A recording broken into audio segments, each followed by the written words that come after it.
Hi friends, नमस्ते. मी sir Shivtej. आज आपण नवीन video पाहणार आहोत की ज्याच्यामध्ये मॅथमॅटिकल कन्सेप्ट आपल्याला वेगवेगळ्या पद्धतीने स्टडी करता येणार आहे. तर आजचा जो कंटेंटचा पार्ट आहे तो आपण स्टडी करणार आहोत graphical representation of frequency distribution. आता graphical representation of frequency distribution हा पार्ट नेमका काय आहे आणि यामध्ये कोणकोणते कंटेंट आपण स्टडी करणार आहोत तर ते देखील आपण इथं चेक करणार आहोत. तर स्टुडंट, ज्यावेळी फ्रिक्वेन्सी डिस्ट्रीब्युशन एका स्पेसिफिक एक्सप्लोरेशन मेथड नुसार आपल्या समोर येतं, जसं की डिस्क्रीट फ्रिक्वेन्सी डिस्ट्रीब्युशन किंवा कंटिन्युअस फ्रिक्वेन्सी डिस्ट्रीब्युशन, तर याच कन्सिडरेशननं आज जो आपण पार्ट पाहणार आहोत तो म्हणजे ग्राफिकल नेचरनं फ्रिक्वेन्सी डिस्ट्रीब्युशन कसं कन्सिडर होऊ शकतं हा पार्ट आपण स्टडी करणार आहोत. त्यामधला पहिला ग्राफिकल फ्रिक्वेन्सी डिस्ट्रीब्युशनचा पार्ट जो आहे तो आपण इथे चेक करणार आहोत आणि त्याचं नेम आहे बार डायग्राम. सो बघा, इथं आपण फर्स्ट कंटेंट चेक करू शकतो की graphical representation of frequency distribution जर रिप्रेझेंट करायचं म्हटलं तर त्यामधला पहिला पार्ट जो आपल्या समोर येतो तो म्हणजे बार डायग्राम. सो बार डायग्राम ही कन्सेप्ट नेमकी काय आहे आणि बार डायग्राम क्रिएट कसा केला जातो हे आपण इथे स्टडी करणार आहोत. तर स्टुडंट, बार डायग्राम ही एक व्हर्टिकल बार स्ट्रक्चरची डायग्राम असते. आता हे आपल्या समोर येणार आहे आणि विशेष म्हणजे हा नेमका क्रिएट कसा केला जातो हे देखील आपण स्टेप बाय स्टेप चेक करणार आहोत. तत्पूर्वी पहिल्यांदा आपण त्याची डेफिनेशन चेक करूया की बार डायग्राम नेमकं म्हटलं कशाला जातं. सो सिंपली ते राईट डाऊन करूया आणि त्याच पद्धतीनं आपण काय करूया ते नेमकं काय आहे चेक करण्याचा प्रयत्न करूया. तर बघा, the graphical representation the graphical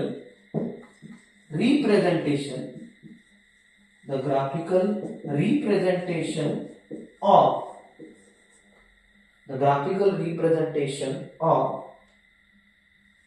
ungrouped type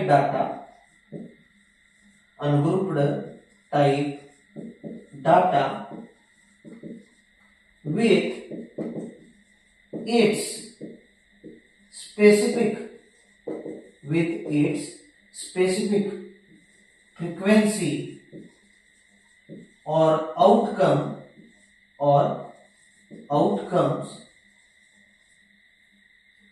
considered by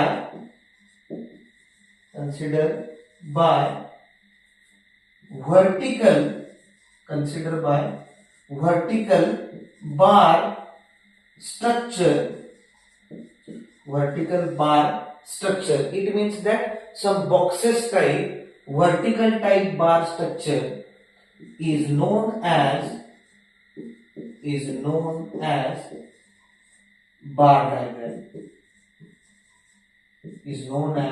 bar diagram. So student, vertical bar इथं असणार आहे आणि विशेष म्हणजे अनग्रुप्ड टाईपचा डाटा इथं असणार आहे विथ स्पेसिफिक फ्रिक्वेन्सी.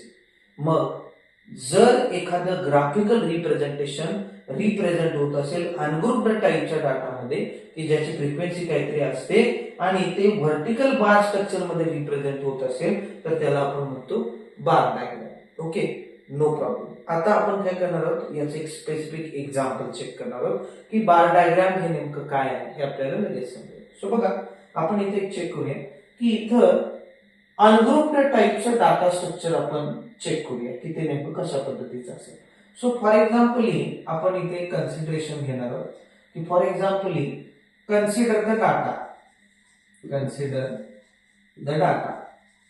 आता हे एक्झाम्पल कसं आहे तर या एक्झाम्पल मध्ये आपल्याला अनग्रुप्ड टाईपचा डाटा देण्यात आलाय, म्हणजे इथं व्हेरिएबल कंडिशन असणार with a frequency, not class interval. Okay, so बघा, अनग्रुप्ड टाईपचा डाटा म्हणजे variable with class interval XI FI nature. मग हे कसं असेल तर इथं आपण चेक करू शकतो. तर इथं आपल्याला दिलं जाणार आहे XI म्हणजेच काय, याला म्हटलं जातं व्हेरिएबल. XI व्हेरिएबलचं नेचर आणि त्याचबरोबर या XI शी रिलेटेड फ्रिक्वेन्सी ज्याला असं म्हटलं जातं की फ्रिक्वेन्सी, आणि त्याचा डाटा आपल्याला इथं दिला जाऊ शकतो प्रॉपरली या टाईपमध्ये. ओके, आता समजा हा जो डाटा आहे तो एका ऍप्लिकेशनल टाईपच्या एक्झाम्पल मधला देखील असू शकतो. जसं की XI रिप्रेझेंट झालाय समजा इथं 1992 या इयरच्या साठी. समजा नेक्स्ट आहे 1993 साठी, त्यानंतर नेक्स्ट आहे 1994 साठी आणि त्यानंतर आहे 1995 साठी. So there are the xi nature, this is variable nature which represent the years, and this years represent some frequency nature, as there will be some consideration as a 10, after this there will be some 15, after this there will be some 25, and after this there will be again as a 12. Okay, so जर समजा हे nature किंवा हे जे example आहे हे जर represent काय करत असेल तर इथं व्हेरिएबल कन्सिडरेशन जे आहे ते आहे इयर्स आणि इथं फ्रिक्वेन्सी दिसते ती संपूर्ण काहीतरी काउंट वाईज आपल्याला पाहायला मिळते. ओके, सो याच कन्सिडरेशन मध्ये जर समजा आपल्याला काय करायचं असेल, काही डायग्रामॅटिकल सिच्युएशन नुसार आपला बार डायग्राम जर क्रिएट करायचा असेल तर तो कसा क्रिएट होईल तर तो इथं आपण चेक करूया. सो याची बार डायग्राम जी आहे ते आपल्याला क्रिएट करायची असेल, सो हा अनग्रुप्ड टाईपचा डाटा आहे आणि याची बार डायग्राम क्रिएट होत असताना ती कशी होऊ शकते. सो बघा आपण ती क्रिएट करूया. सो इथं आपण काय करणार आहोत, आपला एक्स ऍक्सिस आणि वाय ऍक्सिस जो आहे तो कन्सिडर करणार आहोत. तर हा आपला आहे वाय ऍक्सिस आणि हा आपला आहे एक्स ऍक्सिस आणि हा आपला आहे ओरिजिन. जर समजा आपल्या xi च्या व्हॅल्यू ज्या इथं तुम्हाला दिसत आहेत त्या xi च्या व्हॅल्यू जर 0 पासून स्टार्ट होत नसतील तर 100% त्याचं इथं डिसकंटिन्युअस नेचर आपल्याला दाखवावं लागतं. पण कुठं तर xi जो आहे तो आपल्याला घ्यायचा आहे एक्स ऍक्सिस वरती. तो जर 0 ला स्टार्ट होत नसेल तर इथे एक डिसकंटिन्युटी आपण देणार, म्हणजे 1 सेंटीमीटरच्या आतमध्येच इथं आपल्याला एक डिसकंटिन्युटी द्यावी लागते. म्हणजे आमचा जो डाटा आहे तो 0 ला स्टार्ट झालेला नाही, तो डिरेक्टली 1992 ला स्टार्ट झाला. म्हणजे पहिला जो सेंटीमीटर पॉइंट जो आहे 1 सेंटीमीटर पॉइंट तो इथे येईल. ओके, त्यानंतर दुसरा येईल, त्यानंतर तिसरा येईल, त्यानंतर चौथा येईल. ओके, सो अशा पद्धतीने हे एक्स ऍक्सिसचं कन्सिडरेशन जे आहे ते इथं घेतलं आपण. आणि अगेन वाय ऍक्सिसला देखील 1 सेंटीमीटर टाईप इथं प्रत्येक ठिकाणी काय असणार आहे, ओव्हरऑल कन्सिडरेशन आपल्याला पाहायला भेटू शकतं. ओके, वाय ऍक्सिसला ऍज अ 1 सेंटीमीटर, इकडं 1 सेंटीमीटर बाय 1 सेंटीमीटर आपण जाणार. मग इथं काय घेतलं जातं एक्स ऍक्सिस वरती, तर इकडे घेतले जातात एक्सआय, म्हणजे जेवढे काही व्हेरिएबल्स इथं दिसतात तर ते इकडे घेतले जातात. परंतु प्रॉब्लेम काय होतो की ज्यावेळी बार डायग्राम क्रिएट केली जाते त्यावेळी त्याला कंटिन्युअस एक्सआय घेता येत नाही. मग त्यासाठी काय करावं लागतं, तर त्यासाठी आपल्याला काय करावं लागतं की मध्ये प्रत्येक एका 1 सेंटीमीटर मध्ये गॅप सोडावा लागतो. म्हणजे जर समजा आता आपल्याकडे 4 मेंबर असतील तर याच ग्राफला आपल्याला थोडंसं असं क्रिएट करावं लागेल की इथं आपल्याला मध्ये 1 सेंटीमीटरचा गॅप कन्सिडर करून पुन्हा तिथं आपल्याला काय करावं लागेल, व्हर्टिकल बार क्रिएट करावं लागेल. सो याला थोडंसं आपण असं क्रिएट करू शकतो की जर समजा मला पहिला 1 सेंटीमीटर इथं आहे तर दुसरा साधारणतः इथं आहे, नेक्स्ट तिसरा इथं आहे, चौथा, त्यानंतर 5वा, 6वा, 7वा आणि अगेन या टाइप मध्ये आपण थोडंसं पार्टिशन कन्सिडर करू शकतो. सो बघा आता जर समजा मला 1992 याच्यासाठी बार डायग्राम किंवा ह्या व्हेरिएबल साठी बार डायग्राम दाखवायचे असेल तर त्यासाठी मी पहिला जो 1 सेंटीमीटरचा पार्ट आहे तो इथे चूज करतो 1992 साठी. मध्ये पुन्हा एक गॅप सोडणार आणि मग पुढचा घेणार 1993. मध्ये पुन्हा 1 सेंटीमीटर गॅप सोडणार 1994 आणि आता इथे एक मी गॅप सोडणार. हे थोडंसं मी इकडे काय करतो, एक्स्ट्रा कन्सिडर करतो. पुन्हा मध्ये 1 सेंटीमीटरचा गॅप सोडला आणि 1995 हे इथं या 1 सेंटीमीटर साठी कन्सिडर केलं ऍज अ एक्सआय व्हेरिएबल. आता इकडे सगळ्या फ्रिक्वेन्सी येणार आहेत. या साईडला एफआय नेचर जे आहे ते आपल्याला पाहायला भेटेल ऍज अ फ्रिक्वेन्सी. फ्रिक्वेन्सी कशी कन्सिडर करू शकतो, इथं जर बघितलं तर 10 ला स्टार्ट झालंय आणि 25 ला जाऊन फ्रिक्वेन्सी संपले तर इथं 1 सेंटीमीटर नेचरला बऱ्याचशा काही गोष्टी कन्सिडर करता येऊ शकतात. जसं की 1 सेंटीमीटरला 10 कन्सिडर करता येतं किंवा 1 सेंटीमीटरला 5 कन्सिडर करता येऊ शकतं. तर त्याच पद्धतीनं इथं आपण आता असं करू शकतो की इकडं आपण इयर वाईज घेतलं, प्रत्येक इयर कन्सिडर केलं, तर इथं आता आपण काय करणार आहोत, 10च्या कन्सिडरेशन किंवा 5च्या कन्सिडरेशन 1 सेंटीमीटरच्या कन्सिडरेशन जाऊ शकतो.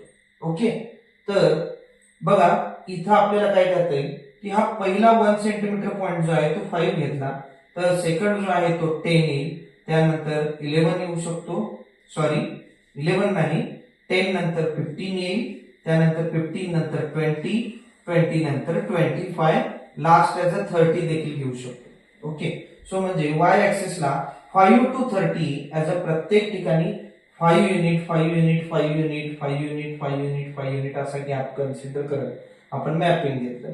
नो प्रॉब्लेम, सिंपल गोष्ट आहे. आता या ओव्हरऑल डायग्राम साठी ज्यावेळी ग्राफ नेचर आपण क्रिएट करणार, तर 1992 साठी जर इथं आपण चेक केलं तर याची जी फ्रिक्वेन्सी आहे 10, तीच याची काय असते, हाईट असते. म्हणजे इथं जर 10 ला आपण इथं कन्सिडर केलं तर 10 ही त्याची हाईट असणार आहे. त्यामुळे हा जो बॉक्स आहे इथं किंवा व्हर्टिकल बार जो आहे तो या टाइप मध्ये क्रिएट होईल. त्यामुळं हा झाला 1992 साठी 10 या फ्रिक्वेन्सीचा फ्रिक्वेन्सी बार. त्यानंतर 1993 साठी 15 कन्सिडरेशन आहे, तर इथं 15 या कन्सिडरेशन त्याची उंची इथं असणार आहे आणि इथं आपण त्याची ती हाईट ठरवू शकतो आणि ही 15 हाईट जी आहे ती या कन्सिडरेशन इथं आपल्याला चेक करता येईल. त्यानंतर नेक्स्ट आहे 1994 साठी बघितलं तर 25 आहे, तर 25 हाईट आपण इथं कन्सिडर करूया आणि त्याच हाईटनं पुन्हा हा व्हर्टिकल बार जो आहे तो इथं काय करूया, ड्रॉ करून घेऊया. नेक्स्ट आहे ज्यावेळी 1995 आपल्या समोर येणार आहे, तर त्याची व्हॅल्यू 12 आहे, तर 10 इथं आहे, तर 10च्या कन्सिडरेशन 12 जो आहे तो साधारणतः या पॉइंटला इथं त्याची हाईट कन्सिडर करता येते आणि त्यानंतर त्याचा व्हर्टिकल बार जो आहे तो इथं क्रिएट करता येऊ शकतो. याच पद्धतीनं या व्हर्टिकल बारला आपण सपोज शेडेड नेचर दिलं तरी देखील चालू शकतं आणि या टाइप मध्ये हा प्रॉपरली बार डायग्रामचा पार्ट जो आहे तो इथं कन्सिडर होऊ शकतो की जो आपण शेडेड नेचरनं दाखवलेला आहे. ओके, सो या ओव्हरऑल मेथोडॉलॉजीवरून तुमच्या लक्षात येईल की बार डायग्राम आपण कशी क्रिएट करतो. ज्यावेळी आपण XY ऍक्सिस कन्सिडर करतो तर इथं आपल्याला असं कन्सिडर करता येऊ शकतं की याचं मॅपिंग इथं लिहिता येतं. जसं की एक्स ऍक्सिस रिप्रेझेंट केला तर एक्स ऍक्सिस वरती आपण जर चेक केलं तर प्रत्येक 1 सेंटीमीटरला आपल्याला काय भेटू शकतं, तर 1 इयर पाहता येते ऍज अ 1 इयर. आणि त्यानंतर वाय ऍक्सिस जर आपण चेक केला तर वाय ऍक्सिसचं मॅपिंग 1 सेंटीमीटरला जर आपण चेक केलं तर प्रत्येक 1 सेंटीमीटरला 5 युनिट फ्रिक्वेन्सी जी आहे ती आपल्याला पाहायला मिळते. त्यामुळे 5 युनिट्स असं कन्सिडर केलं तरी देखील चालू शकतं. आता ही जी पर्टिक्युलर डायग्राम जी आहे ती बार डायग्राम म्हणून कन्सिडर करू शकतो. जसं की याचं जे हाईट आहे ते 10 आहे, याचं जे हाईट आहे ते 15 आहे, त्यानंतर याची जी हाईट आहे तर ती साधारणतः 25 आहे आणि लास्टची जी हाईट आहे ती आहे 12. सो या गिवन डाटासाठी बार डायग्राम स्ट्रक्चर जे आहे ते इथं तयार झाले आणि एक नोट म्हणून आपण कन्सिडर करू शकतो की बार डायग्राम जर क्रिएट करायचं म्हटलं तर त्याची हाईट जी असते व्हर्टिकल बारची तर ती काय असते, त्याची स्पेसिफिक फ्रिक्वेन्सी असते, हे आपण लक्षात ठेवू शकतो आणि त्या पद्धतीनं बार डायग्राम क्रिएट करू शकतो. खूप सिंपल गोष्ट आहे.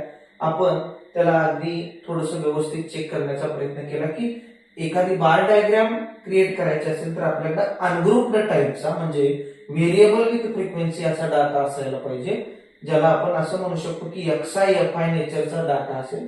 कोणत्याही ऍप्लिकेशनल व्हॅल्यूचा जरी असेल तरी चालू शकतो आणि त्याची बार डायग्राम किंवा बार स्ट्रक्चर डायग्राम जे आहे ते आपल्याला इथं क्रिएट करता येऊ शकते. सो ही एक महत्वपूर्ण अशी मेथोडॉलॉजी आणि त्याचबरोबर त्याचं एक्सप्लोरेशन जे आहे ते आपण इथं चेक केलं. तर हा पार्ट जो आहे तो नक्कीच तुम्हाला आवडला असेल आणि नक्कीच तुम्ही याचा स्टडी करून पुन्हा यामध्ये काय करू शकता, वेगवेगळ्या पद्धतीने स्टडी करण्याचा प्रयत्न करू शकता. आता आपण या कंडिशनला थांबतोय कारण पुन्हा आपण भेटणार आहोत नवीन वेगळ्या व्हिडिओला घेऊन की ज्यामध्ये पुन्हा नवीन मॅथमॅटिकली कन्सेप्ट जे आहे तर ती रिप्रेझेंट होणार आहे. जर तुम्हाला नक्कीच हे व्हिडिओ आवडत असतील तर तुम्ही काय करू शकता, या व्हिडिओजना लाईक करू शकता, शेअर करू शकता. त्याचबरोबर आपलं जे चॅनल आहे त्याला सबस्क्राईब करू शकता. आता पुरता आपण थांबतोय, कारण पुन्हा आपण भेटणारच आहोत.